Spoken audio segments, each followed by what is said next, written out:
Hi, I'm Kimberly Jentzen, and I am so excited you've come today to visit with me. I'm thrilled to be bringing an amazing actor. He is fun, he is exciting, he is daring, and brings unexpected choices. I've worked with him in class as well as he's in film and TV. You've seen him a lot. You might recognize him. Please welcome Mike Rad. So thrilled to see you, Mike. Hi. Hi, Kimberly. So glad to be here. So glad to have you.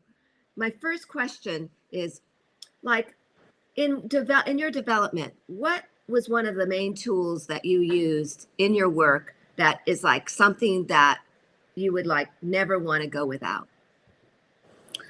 Oh, I would say it's substitution hasn't worked for me. It works for me up to a point, but then if you have multiple takes, I can't keep relying on like a family member died to be sad. So I try to create through the script a fake memory that the character would have had. So you use sense of history.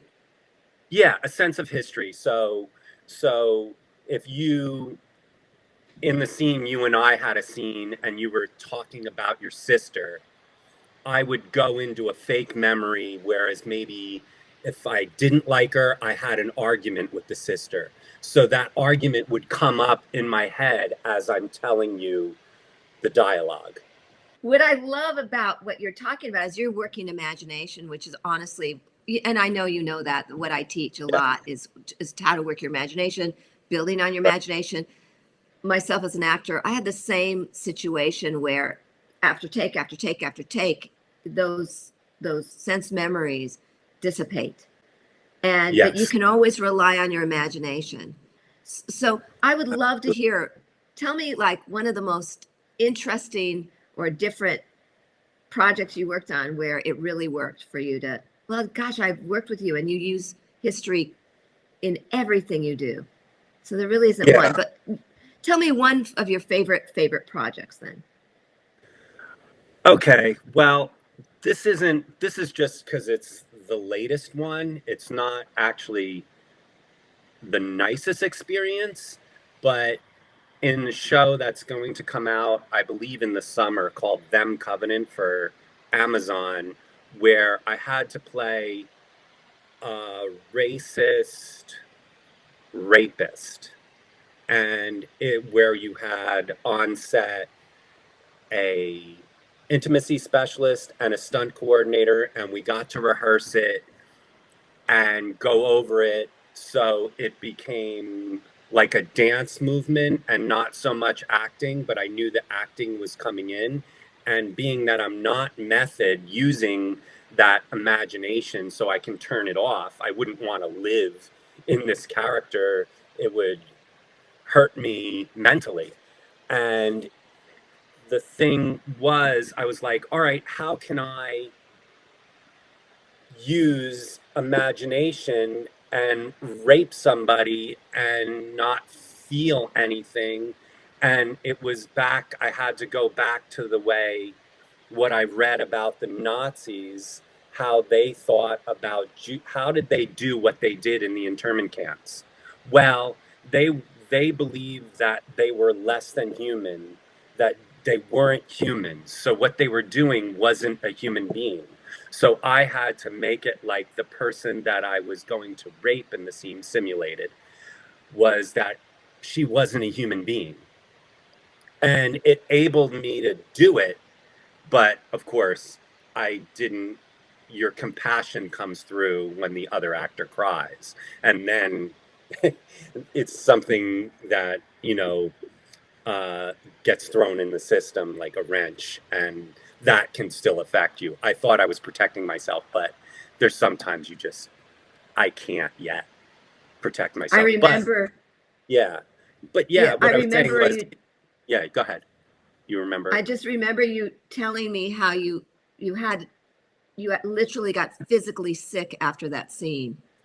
Yeah, after the first take, I physically got sick, and then I had to refigure out how to do this really quickly to do other takes because I, went to go throw up right after it. And then after that, I was able to complete it, but it was definitely a mental exercise, and I always want people to like me, but it was good because afterwards, I got a note from the director and the actress saying they were glad they cast me because I made them feel safe.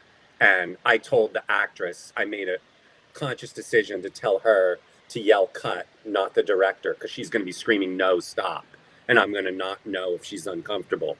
So as long as she doesn't yell cut, I know I can keep going and even take it to a higher point. I can keep going, as far as I want until she yells cut. And she never yelled cut. So she was able to get through it through her process.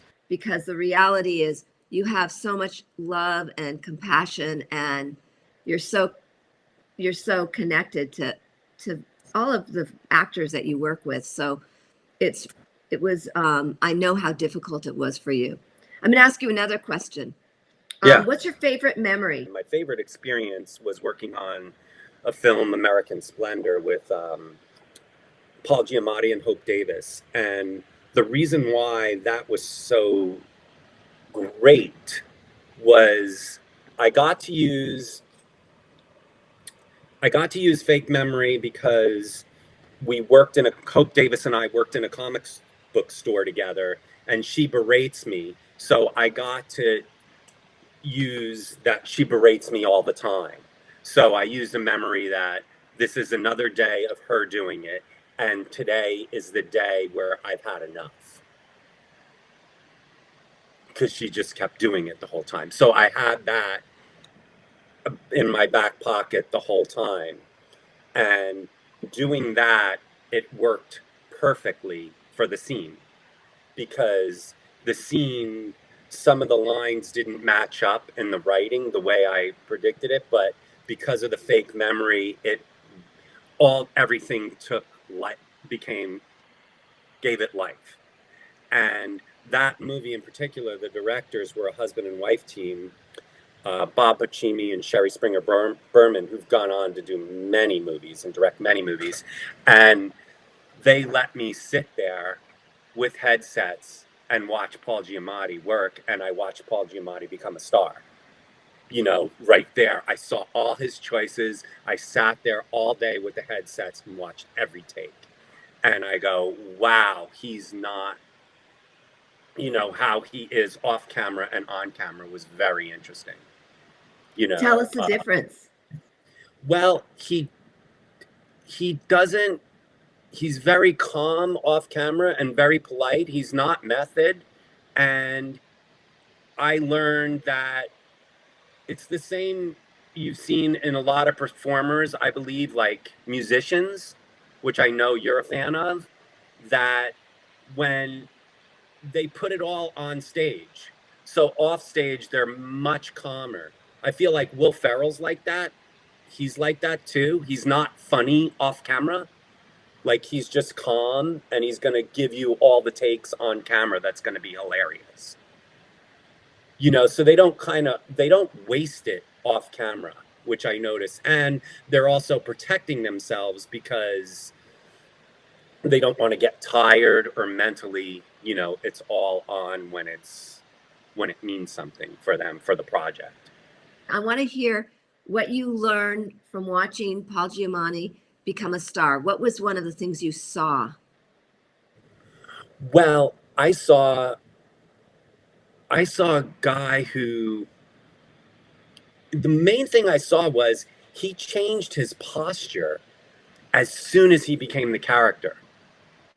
Like, his whole body, from his toes to his head. And even though he knew it was a close-up, it's just like every part of it became the character. And I noticed that he would it would help him to pull out like his pocket. The how you can pull your pocket inside out. He might pull it out to make himself feel a little bit sloppier before the scene, even though it's not on camera. So in other So words, he did things yeah, that he did feed his things that character. I was like, wow, he's doing a lot of things that people wouldn't think are important, but everything is helping him. And I noticed everything he did had a purpose. Everything. You know, it's just like everything became part of that character.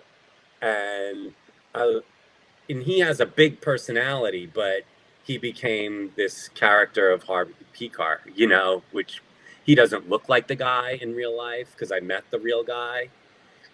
He just had the essence of him. You know, he wasn't doing an impression of him. He just had the full essence of him. But he had what I learned was, oh, he has the exact same point of view as the real guy. The real guy does things for these reasons.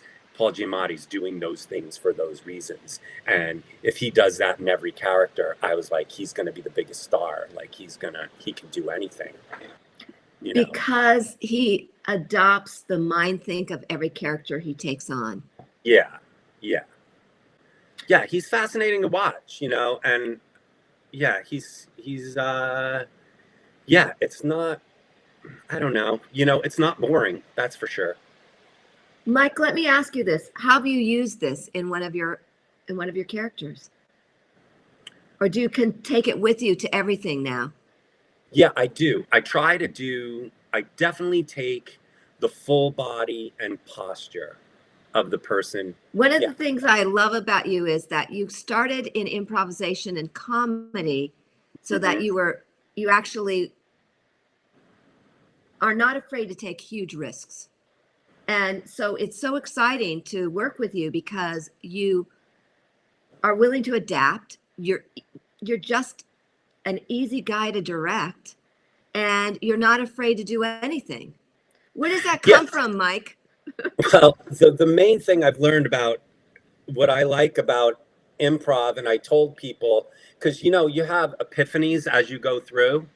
And I see a lot of actors when they improv, they go, oh, I wish I would have said this. I wish I would have said that. And then I constantly tell them, I go, it doesn't matter what you said in an improv. It really doesn't. You just have to commit to it. So if you're saying something in an improv, just commit to it. It'll become funny and interesting because you're so committed to it. And I found that so appealing to commit to something so hard, it becomes, especially in improvisation, it becomes mesmerizing when people do it. You know, and I saw that a long time ago, which was Jim Carrey was on a talk show and he pulled out two dolls and he was doing Toy Story, the two Toy Story dolls, but he did them as Midnight Cowboy, the movie, you know, Dustin I Hoffman. love it. And he I did love it. that movie. Yeah, and he did it and it wasn't working. Like no one was laughing on the talk show.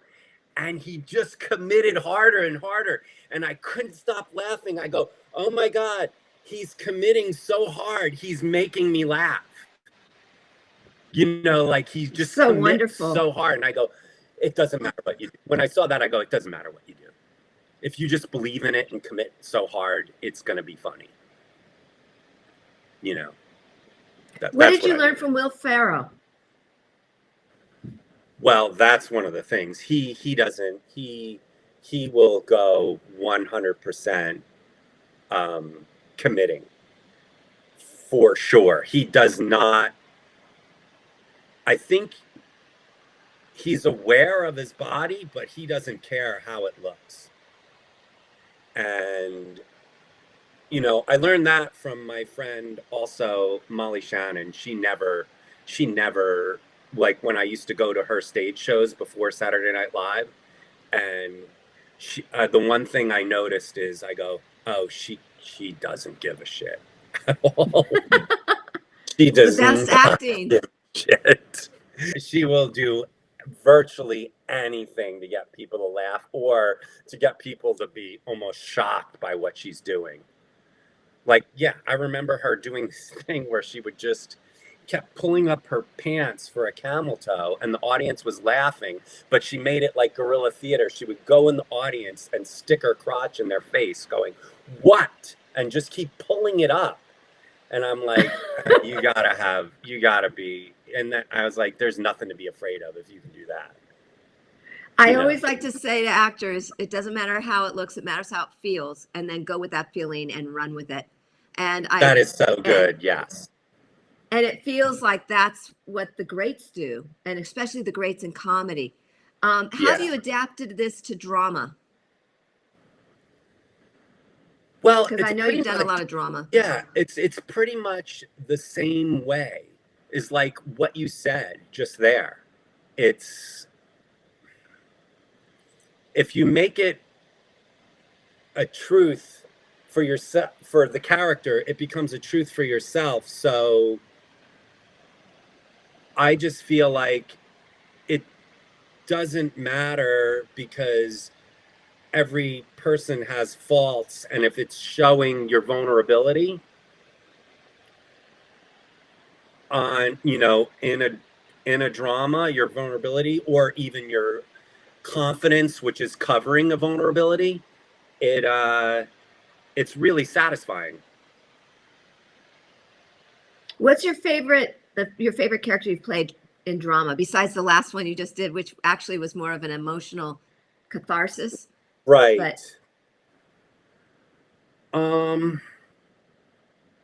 drama, let's see.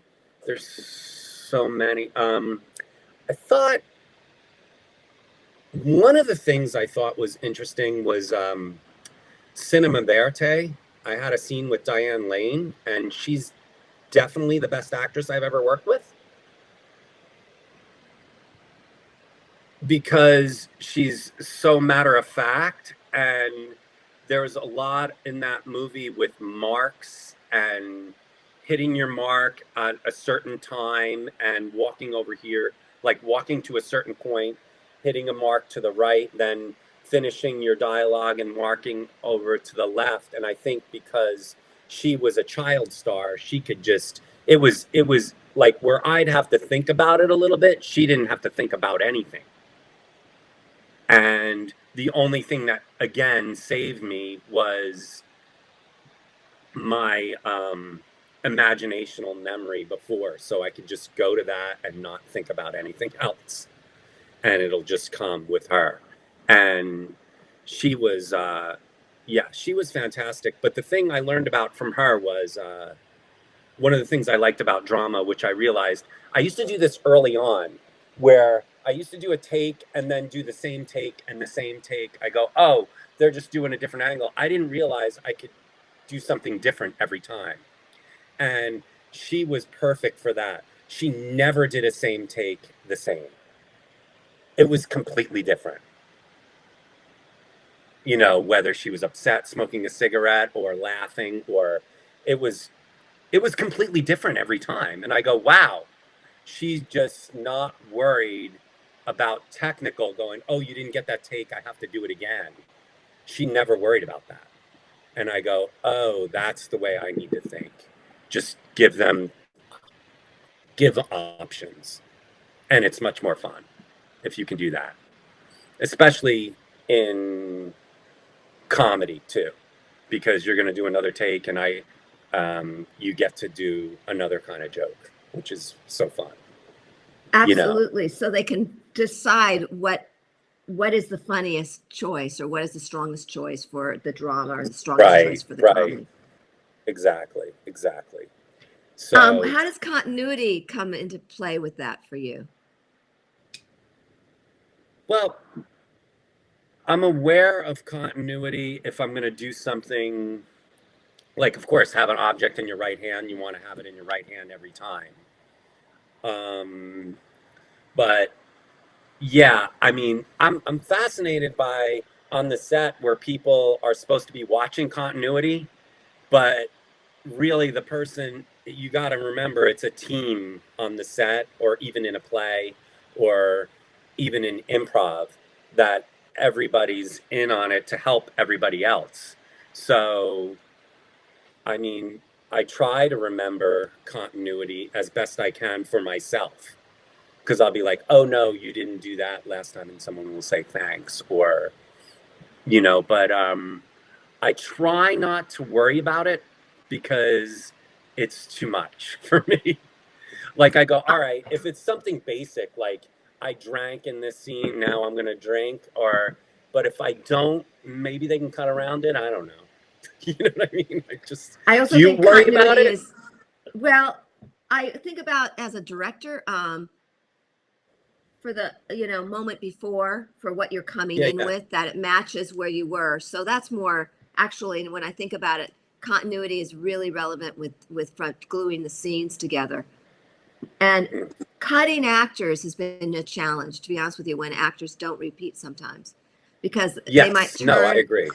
Yeah. if they turn on a certain line and then they don't turn on that line, they might lose the close up, because we have to, especially if we're in a 3 shot or something. I have an example of that happened on my film Rain.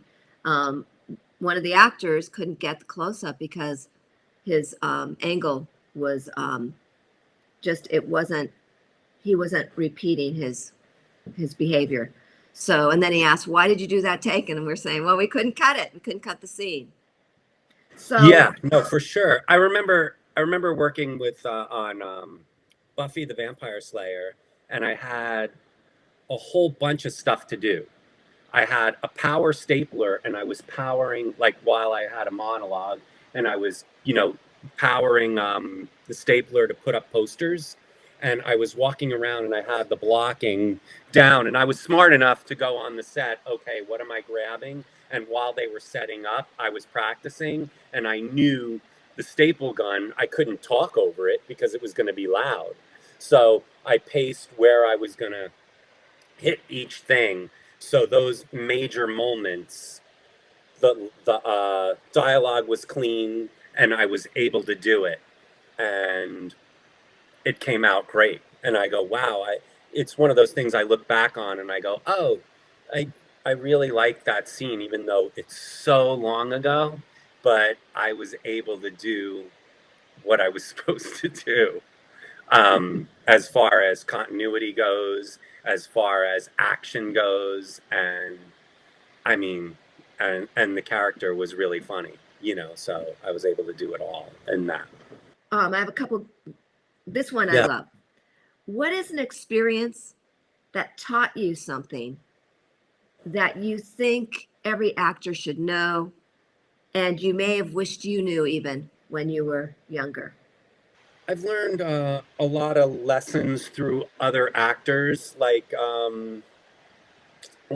what I said before was, I wish I learned it doesn't matter what you say as long as you commit to it. I wish I learned that earlier. I feel like I'm a respectful actor, that I'm always there for my partners, and I've been there where the other actor isn't there for your coverage. And I've seen that countless times, and I'll continue to experience that. And if I have any say, I won't put up with it. But if I don't, and I'm a hired gun, I have to read with the person reading the script, not the other actor, which is a disappointment. Which I think I told you that story about my uncle, who's an actor with Paul Newman, right? Yeah, tell us the story.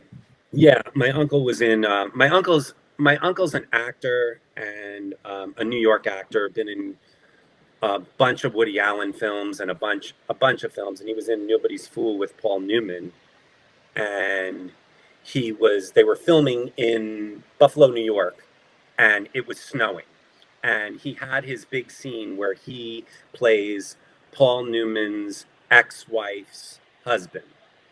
And Paul Newman, throughout the movie, keeps playing tricks on him and steals a snowblower and has him hold it in his garage. And they have this confrontation where the garage opens up, and it's him and Paul Newman have the scene together, and it's a pivotal scene in the movie.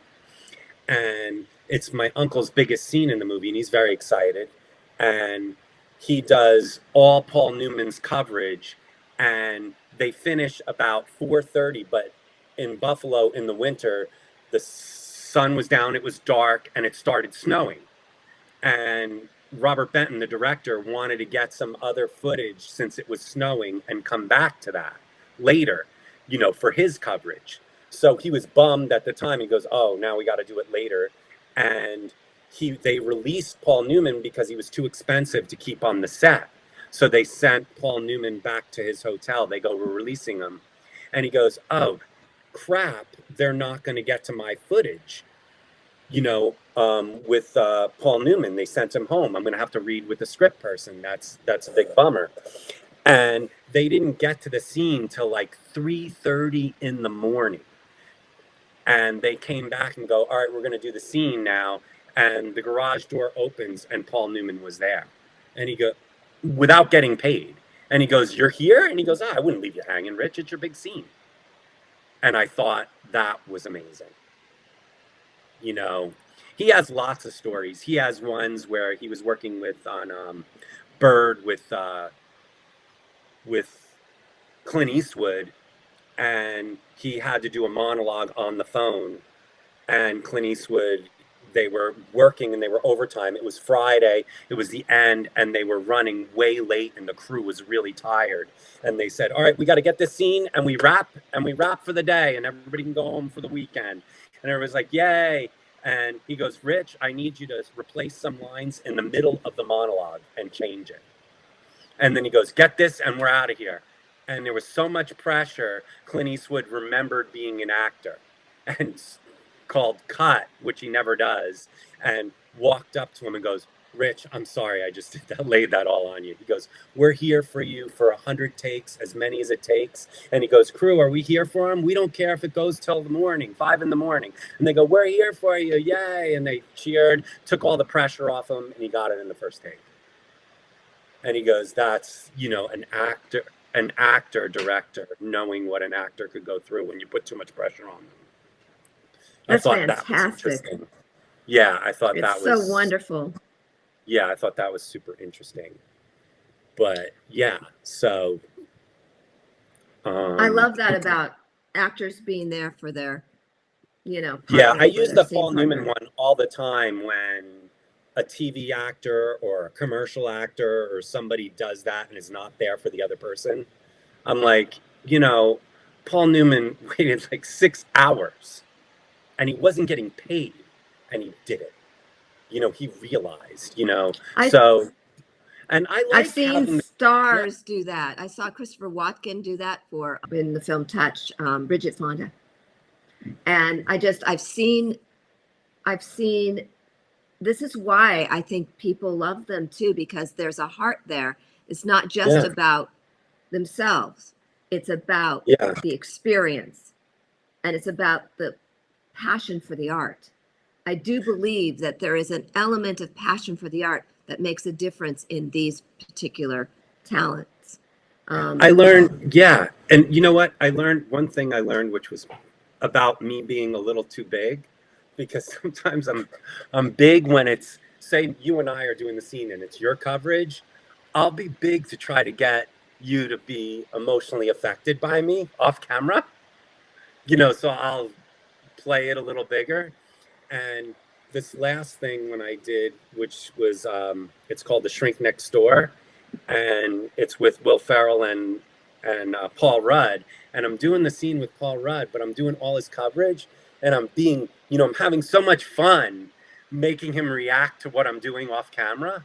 And I just kept doing it, and he's playing off of it. Then when it was my coverage, I did the same thing, and the director was like, "Hold on, Mike, you're way too big." He's like, "Just take it down." And I understood. I was like, "Oh yeah, the camera's gonna pick it up. Shit, sorry." I That's didn't awesome. say sorry. I learned not to say sorry. I was just like, "Okay," and just did it. Aren't we all? Yeah, I've learned a lot about only say sorry when you're absolutely responsible and your intention was off, or you had to be corrected on some level. But you don't apologize for something you didn't intend. And if your heart was in the right place, then there's no apology necessary. And I really learned that. That was a big lesson. One of the main things I learned is your class is so good, because I feel like even to this day, I need help getting to where I'm going quicker, and I get frustrated about it.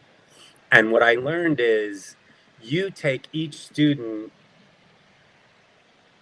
as a person and go, okay, this is their process. I'm going to help them, which is going to make it better for that person, which wouldn't make it better for another student.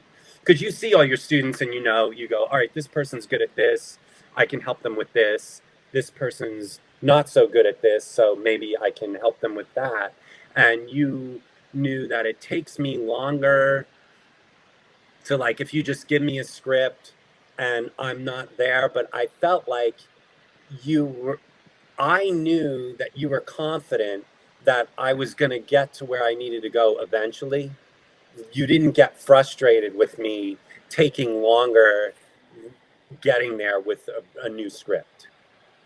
You're like, all right, he's going to take a little longer, but he's going to get there. So you would give me a really good cheat sheet to help me get there quicker, which is after your class. And then I would go, okay, now I can take that lesson and get there much faster than I would before class. After class, I go, oh, that same situation, I know. So it kind of gives me building blocks to be a better actor in the future, you know. But I really noticed that. I go, oh, okay, I don't have to really, like, I'm not frustrated worrying about what you're thinking. You have a really good aura about you that you're not frustrated. You're helping me and teaching me, and I feel really it's really, really helpful. Well, God bless you. Thank you so much, Mike. It's great to hear this. It's so funny as a coach and a teacher, you know that sometimes we don't know what it is. We don't know. We know actors keep coming, and I also want you to know that I I don't ever get impatient. I don't know why, because I'm pretty impatient in my personal life, but in the work, it's so much. There's so much pleasure and joy in working with great actors and working, even developing young actors, that there's no necessary reason why, for some reason, I don't know, patience was never ever a challenge for me.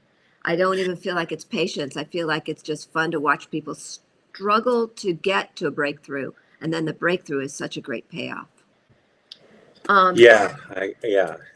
It is for an actor. It's a great payoff when you get to the breakthrough. You're like, it feels You know great. it's coming. It's going to come. It doesn't matter how long it's going it to come takes. eventually. Yeah, for sure. And also, what I look for any coach too, it's almost like you always have a litmus test, because you go, okay, you're there to learn, and no matter how old you are as an actor, you're always going to learn. There's always something else to learn. You don't know everything. There's no way I can. So I go, I'm here to learn new things and your point of view. But my litmus test is, okay, are they going to call on the other actors' stuff, or are you going to call on their, not mistakes, or are you going to call it out for stuff I know? And you call out the stuff right away, and the stuff also that I don't know, that I don't see, that you see, because you have a different eye than I do. And I go, oh, okay. She's calling it out. She'll call it out on me. Gives me confidence, Fantastic. not to let it slide, because I don't, you do it in a nice way. You're not holding people's feelings, but there's certain stuff you just can't let go.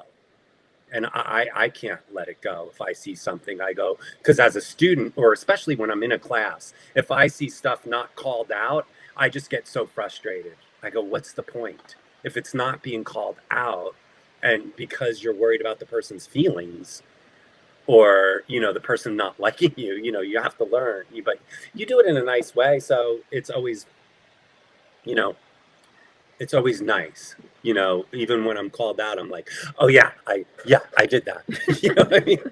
I need to work on that. Absolutely. Yeah.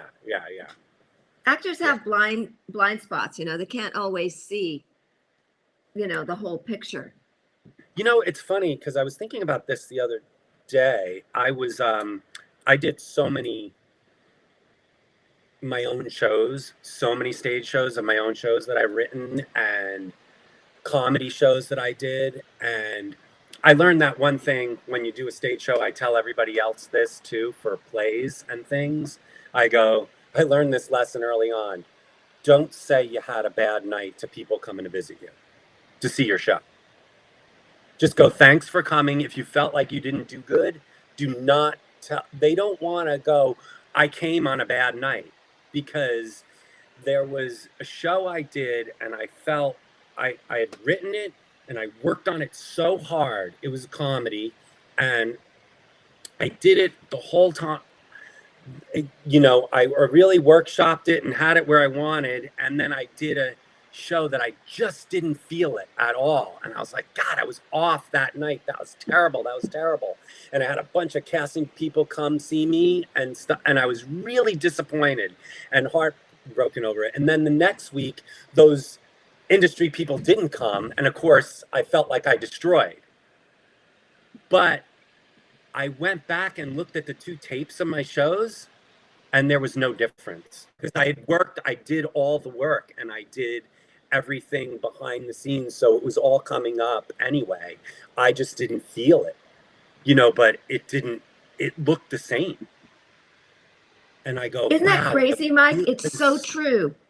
It's so true. Actors are not the best assessment of their work. Mm-mm. And they might think it's not there, and we feel it's there. Even last night when I was in class teaching, an actor might say, well, I didn't feel connected. And it was like, but we felt connected. We felt you. Yeah. If you did the work and rely on it, it'll show up anyway. You know, I think it's going to show up unless That's such a good point. You know, and it's one of those things where, like, you're a director and you must have this a lot of times where, or even in class, where somebody stops because they figure they just lost it. I do it all the time in a taped audition even. I stopped and then I go to look at it and it's exactly what I should have kept going, because it's the best take, but I stopped for whatever reason because I didn't think I wasn't feeling it. I think what happens is actors go in and out. Like they're in their head a little and then they're out, they're Right. connected, and then there's a little voice and they try to shut it away and stay in and stay in. And when you start to go out, you doubt and then you want to stop. And instead just set that voice aside, keep going no matter what. And try Right. to reinforce with a tool, any tool, a word. It's a lesson I connect need that. to keep learning and keep putting forward that action. You know, just keep going forward. Just keep going forward. Yeah. It's so And then- fun. It's so Go fun ahead. getting to know you. It's so fun getting to know you because I really feel like on certain levels, I'm growing, or we're growing in our relationship, and I've gotten more and more insight in coaching you. Even in the last year, because the more you know the actor's talent, the more you can serve it. Yeah, that's got to be.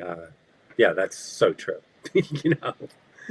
And Is there anything you want to tell me that that you feel would be that I've missed, or that you feel like, oh, I want her to know this, or I want you to, the people to know this. I want the actors to know this. Well, I could tell you it's just such a fun story of working on Walker, Texas Ranger. Sure.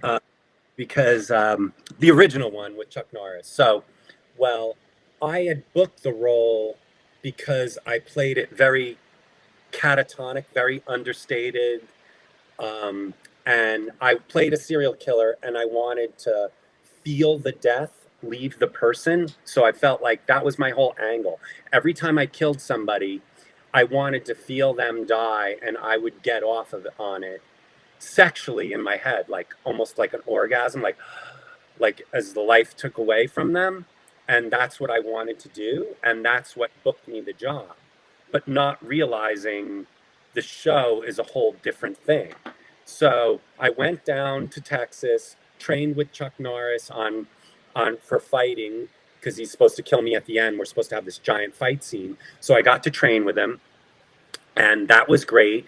And then the first day I was going to kill this cop, and I did the scene the way I wanted to do it and feel the death leave his body. What I thought was gonna, how I wanted to play it. And the director yelled cut, and then he yelled cut again, and I did it again, and he yelled cut again, and then I saw the director talk with the producers, and I was like, oh my God, I think I'm going to get fired. And the director comes up to me and he goes, Mike, what you're doing is super scary, perfect for film, but have you seen the show? And I go, yeah. He goes, yeah, this is Walker, Texas Ranger. I need you to yell and scream. And then one of the other producers goes, and throw a demonic laugh in too. So now it became like a cartoon, to me. It's like, me going, we have a message for Walker. And he's like, what are you going to tell him? The circus is in town? And I'm like, you'll never know. Like, it was so insane. And I remember watching it with my friend Greg, and he turns to me and he goes, it's so bad, it might be brilliant. So then I kept going. Each family, I had to kill all these families and everything, and these houses in Texas, and I was killing all these people. And I kept going, geez, they're not letting me do it the way I want to do it. They're not letting me do it. But I kept saying, at least I get my big fight scene. At least I get my big fight scene. So the day comes where I'm going to have the big fight scene with Chuck Norris. And he comes up and he goes, you know what? I'm just going to shoot you. And I go, oh, no, So I was like, okay. I go, the only thing I can think of is appeal to his ego, because the buck stops with Chuck, right? It's his show. So I go, Mr. Norris, I killed 5 families and a dog. This is the season finale. Your fans are going to want you to kick my ass. So he goes, all right. He goes, how about this? You charge me with your meat cleaver. I'll flip you through glass. The glass will come through your heart and we'll kill you that way. And I go, okay, that's cool. Let's do that. So they set up a fake glass and a mat, and I charge him with a rubber meat cleaver. He flips me onto the mat. Then they had a stunt guy, and the stunt guy comes up. I had really long hair at the time. He had a wig, my wardrobe, but he had big, thick pads under his pants. And I go, what are the pads for? It's fake glass. And he goes, oh, it's just a precaution. That's all. So he does the scene. He charges him. He goes through glass. The guy starts screaming bloody murder. Like, ah. What had happened was the fake glass went through his padding, went into his skin. He ended up needing 27 stitches. Oh my and he's God. laying there screaming. He's like, ah. And I go, are you all right? And he goes, you couldn't have just got shot? So I go, yeah, but it looked great. Oh my gosh. Yeah. Wow. So, but that one lesson I learned was, okay, the way I played it got me the role, but then know the show. Because you can see it when you see movies or a character, they're in a different movie. And even though it's a TV show, so I go, I was really mad at the portrayal of it, but now that I go back and look at it, I go, well, it fits the show. It's just so crazy, How do you feel when you're given direction and it's completely different than the way you want to play it? If I'm really committed to that other way of doing it, but I'll give them a little bit at a time. I won't give it all the way. Like, okay, now I'm going to play something different. Now none of my scenes will match up to what I was thinking. But also I have to remember, I didn't write it. I'm not directing it. I have to, and I'm being paid, and especially if I'm being paid, then I have to be like, okay, it's your project. You want it this way. I'll give it the best. I'll find a reason to do it. That's for sure. And that's where I need like I would want someone that I could bounce that off of. Like I would like you there to go, okay, why am I doing it this way now?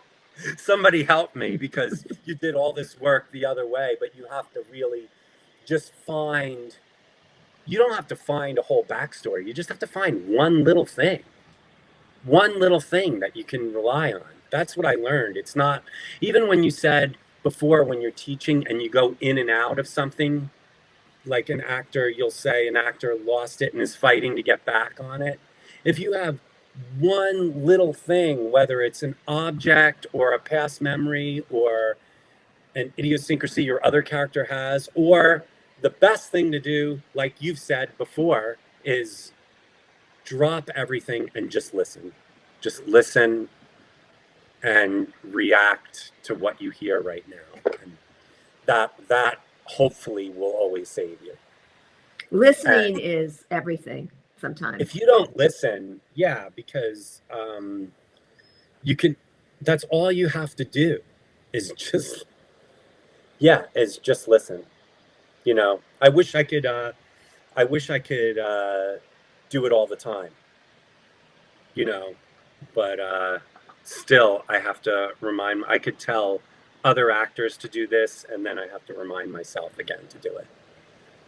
And then obviously listening from the character's point of view, because I remember recently I told an actor just listen, and there was just nothing. It was just like sit there with like a deer in headlights. I'm just listening. It's like no. Live with your internal life. Listen from something. Yeah. Listen with some expectation of wanting something. You know, if that's doesn't exist, right, then the listening is not real listening. Right, and I also, that's a good note, because when you and I are talking now, we're not so concentrated on every word the person's saying. You're just like, okay, all right, that's the question. Okay, here's the answer. It's not like, Exactly. Yeah. It becomes really funny when people do that, though. It is funny. It is. It's really funny when they're trying really hard to, trying really hard to do the right thing, and they don't understand the balance of what the right thing is, or the technique of that thing, you know, which I love actors who are earnest and just trying to make it right. There's the next thing is understanding that it's not just about being right ever. It's like, how I remember can you make? Yeah, and you said that it's not about, it's not about, there is no right answer. It's just, or being what's right. The character do? It's going to be different. Mm-hmm. That's the one thing I always learned is, I think that was my biggest breakthrough, was I see actors do it, and I did it before, and it works to a point, but then it doesn't work. Is if I can just do what I did here in the room, it will work. You know, if I could just do this there, but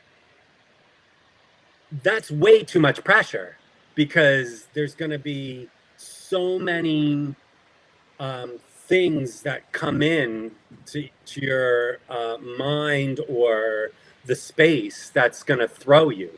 There's no way you can duplicate anything. So I'm now, whenever I go into anything, I go, I don't know how it's going to come out. I just know I just know that I did the homework and how I'm thinking about it. I'm not going, oh, it'd be really funny if I said this way, but who knows if I'm going to say it that way. I'm not trying to say it that way. It's just, I want it to be natural, you know, and that's helped me a lot. And it helped me mostly take the pressure off myself. Do you like the self-tapes, or would you rather be in the room? I like self-tapes. Right now, this is what I'm sending you is the best I can do at this time. and I'm taking out any nerves or any other actors in the room or anything else that I have to protect myself when I go into an audition in the room. Like, I don't like to talk to other actors. If I know another actor in the room, I go, let's talk afterwards. I don't want to talk to you now. I want to, get, you know, pick, like, say you're being interrogated. I'm pretending the room is the police station, not the audition room, because I have to, like, for instance, when I went in the room to do ER, and the reason why I did it was I knew the show was chaotic because it's an ER, right?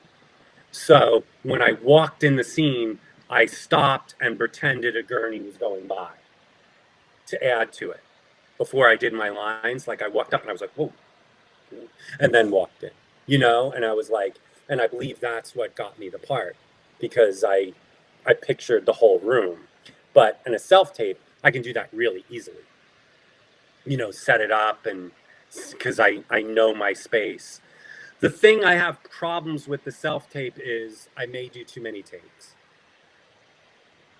I'll And do then it you until I over get rehearse it. tired.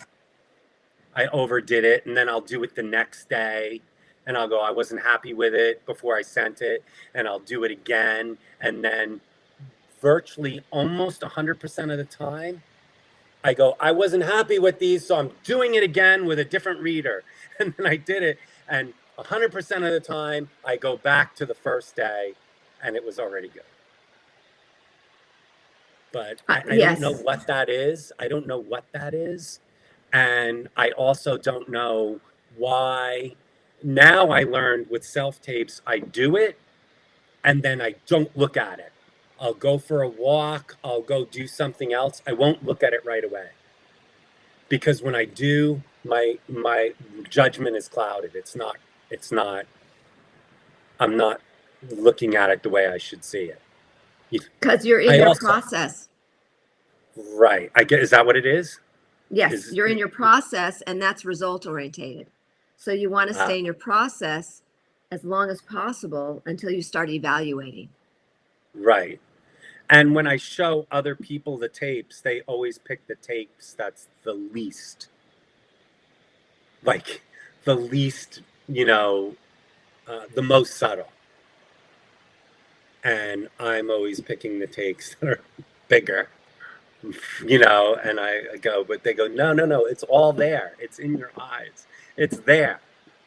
It's just, you don't have to show every expression or do everything, Well, so the trend is going to self tapes now, so you're in good shape, Mike.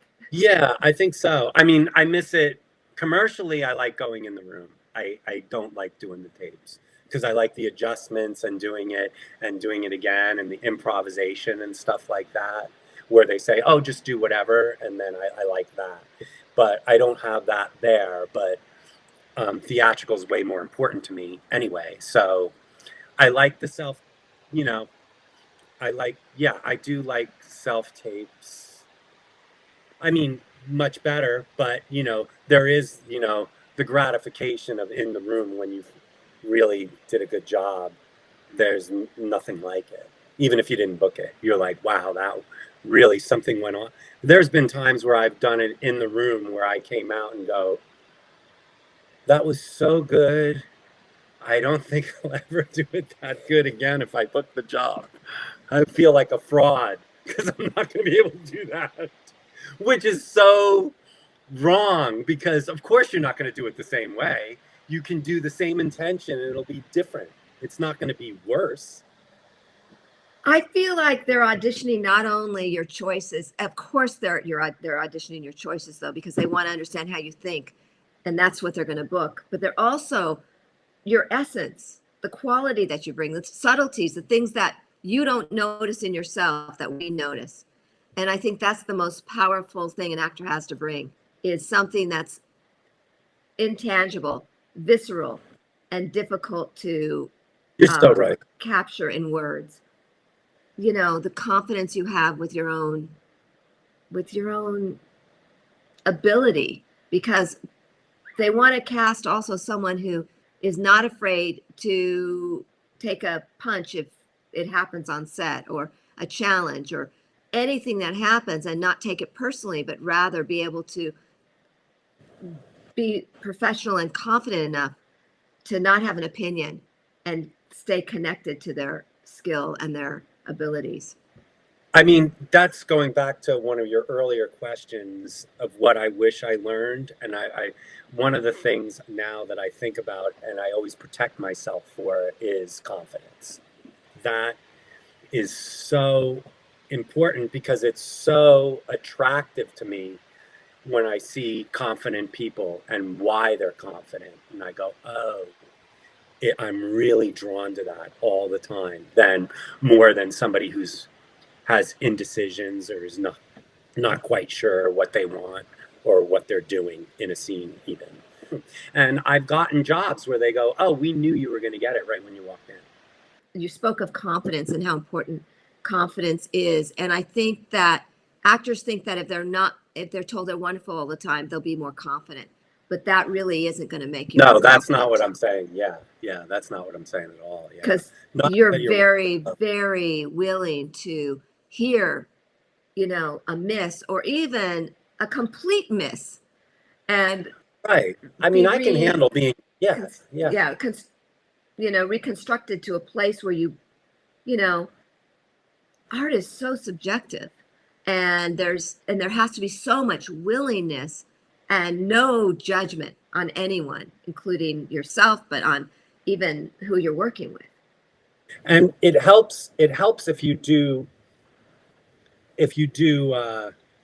research on the person that you're working with, like a director or somebody else that you're going to work with, because okay, this is this person's style. It's not going to be personal.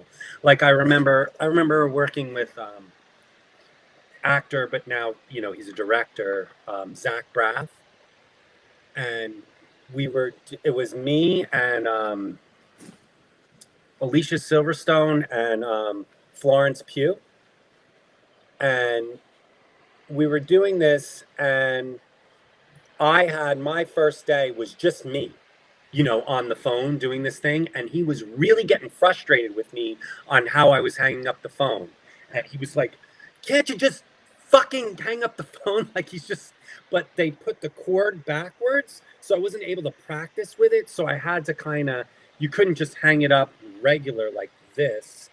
I had to hold my hand this way and do it. So but you had to do it on a line. So it was a mark, and it was a technical thing, not an acting thing. And I couldn't get it, and he was yelling at me and berating me, and I go, oh crap, he's gonna fire me, he doesn't like me. And we did the scene, got it, and then the next day, we were working with Florence Pugh. He yelled at her the same way, and he yelled at Alicia Silverstone the same way. And I go, oh, it's not me, it's his style. I just didn't know his style.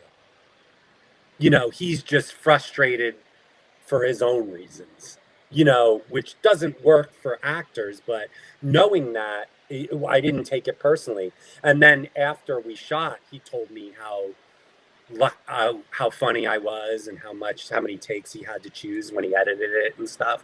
And he loved it, and it came out great. But I was like, oh, but you made it so hard that day. It made me think, like I went home so depressed that I was going to get fired after the first day. And then I saw him yell at stars, and I go, oh, it's not me. It's just. Have you seen people get fired on set? I saw people. What I learned, one of the early lessons I learned too, is I learned this from my friend. Like I'll go back to her again, Molly Shannon. She said, any table read you do it. Don't read. Fully commit. Whether, you can take chances on the table read. You don't have to do exactly what you're going to do on test. Take chances, be animated, just do it all. Try to be off book as much as possible. Make eye contact, do it. And I did some table reads with her where she and I were the only ones acting in the scene, and everybody else with the pages on. But everybody's mesmerized by us, by what we were doing. And I've seen people get fired from table reads. because they didn't do the joke or the laugh didn't work. I never have, because I go, a table read, you can get fired from. Do it all the way. If it's funny, be totally in the scene, be mesmerizing when they get to your part, whether it's 2 lines or whatever. Don't, really do your table read. And that has been really helpful. That's the only time I saw people get fired was from a table read. I never saw anybody get fired on a set. I did a pilot where then I did the pilot again and it was completely recast but me. Wow. So I saw the one girl that got fired was, they just said she was supposed to play a disturbed character, and they go, she just wasn't scary enough. It wasn't working. And they said it wasn't her fault, because they didn't tell her, she got the job, did it the way she was doing it, and she was doing a good job. But then the whole show took a darker turn, and they go, we want this to be darker, which is a shame, because they could have told her. I'm sure she could have done it darker, but then they cast somebody who was 20 years older than her and way more worn, and she just looked totally different, and it worked way better. But I felt bad that person didn't get a chance to do what would have helped it, But yeah, that's the only time I saw it. So I did see, most of the time when people get fired, I don't think it's the actor's fault necessarily, unless it's a table read, not giving it all, But on set, it's not your fault that they could have told you what they wanted, or they The only wanted reason why I asked is because you mentioned twice now you were nervous about getting fired when you were on set. Oh yeah. I remember this is so funny. It was Nanny Diaries with Scarlett Johansson, and I was working with Laura Linney, and I was working as a local hire, and they said I was going to have 3 days, and then when I got there, they were only going to give me 1 day, and I was like, shit, I budgeted my whole trip because it's a local hire paying for my flight. I really planned on making money for 3 days, and they had kept Laura Linney in makeup from the morning at like 5 in the morning and didn't get to her at 5 at night. And we were in Central Park, New York, and the sun's going down. They told her, hey, we have to get this shot before the sun goes down, so we need to hurry. And she went, F that, I'm not doing it. And she shut down the whole set. She goes, get me the producers. And she berated the producers and went home. And then I got 2 more days because of that. And I was like, thank you, Laura Linney, for taking care of yourself. But she was taking care of herself as an actress. She knew she couldn't rush that scene. It was going to affect her performance. And she was in makeup for 12 hours. Like, you could have got to me way earlier. You had me in this full hair, a lot of makeup, really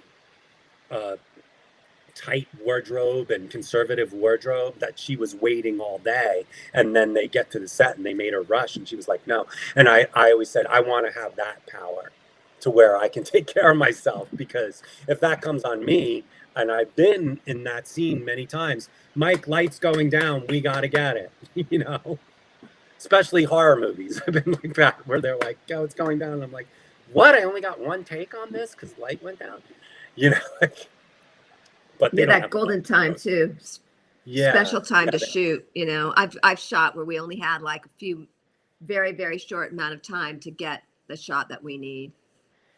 Well, yeah. I wanted to just say to you, Mike, it has been such a joy speaking with you. I mean, you're going to have to come back at some point. Oh. And I'm going to get you again, and we're going to talk again soon. And is there anything else you want to say before we go? No, but the only thing I want to say, that's not even for camera, but I miss you, and I'm in LA now, so let's get together soon. Absolutely. I miss you too, and I'm glad you're back in LA. Yeah. It's been such a pleasure speaking with Mike. I'm sure you got as much as I did out of all of his stories about being on set and lessons. And please subscribe, please like the video, please comment down below, and I will see you all again in our next video or interview.